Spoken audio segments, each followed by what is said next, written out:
A bill introduced to the state Senate last year has some concern that local governments could lose the power to tell mining companies that they can't operate in their area. Fox 17's Michael Martin talked to people on both sides today and explains the impact it could have on us here in West Michigan if it's passed. Michael.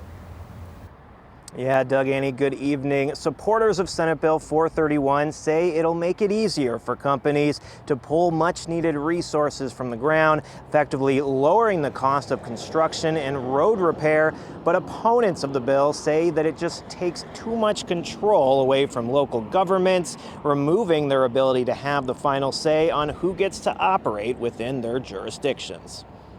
We have a problem to solve here in Michigan. We want to be part of that solution. Proposed Senate Bill 431, introduced before the state Senate in late 2019, has sparked some serious debate. And what we are now facing as producers attempting to permit mines is a practice that I would call denial by delay. This is Kevin Cotter, general manager of Bay Aggregates out of Bay City, speaking in support of the bill before a Senate committee back in January, saying giving local jurisdictions the approval over these operations can delay the process by months. But people like Algoma Township Supervisor Kevin Green, whose community is currently facing one of these public debates, say that local government control is necessary. We want the ability to help make sure that we have say in the matter. I mean, this is really important to us.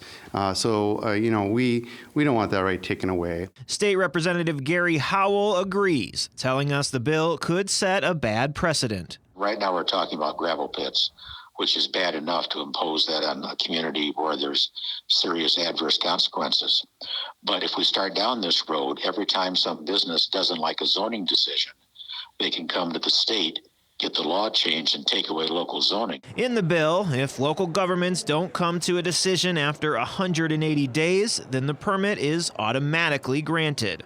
It also says permits can only be denied if they can prove the operation would have, quote, serious consequences. But Cotter says the bill would eventually lower construction costs in Michigan, as more mines would mean less trucking gravel and sand across the state. What it really boils down to is sand and gravel is needed for road construction.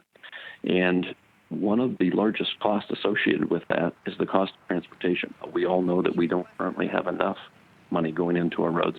And so to the extent that we drive up transportation costs to get the material to the job, we're getting less road work done for each available dollar. Cotter says the bill would effectively balance the interests of mining companies, local governments, and residents. But Representative Howell does not agree. They're making a wad of money, and God bless them. Nothing wrong with capitalism, but they need to respect other people's property rights as well. And currently we have a good balance. They're trying to put the thumb on the scales so they win every single time, and that's not right. Now, Cotter says the bill also includes a long list of requirements that companies will have to abide by, limiting things like dust or potential water pollution. Most recently, the bill was sent to the state's Committee on Transportation and Infrastructure. As it moves along, we will, of course, bring you updates. But for now, live in Kent County, Michael Martin, Fox 17 News. Hey, thank you for that, Michael.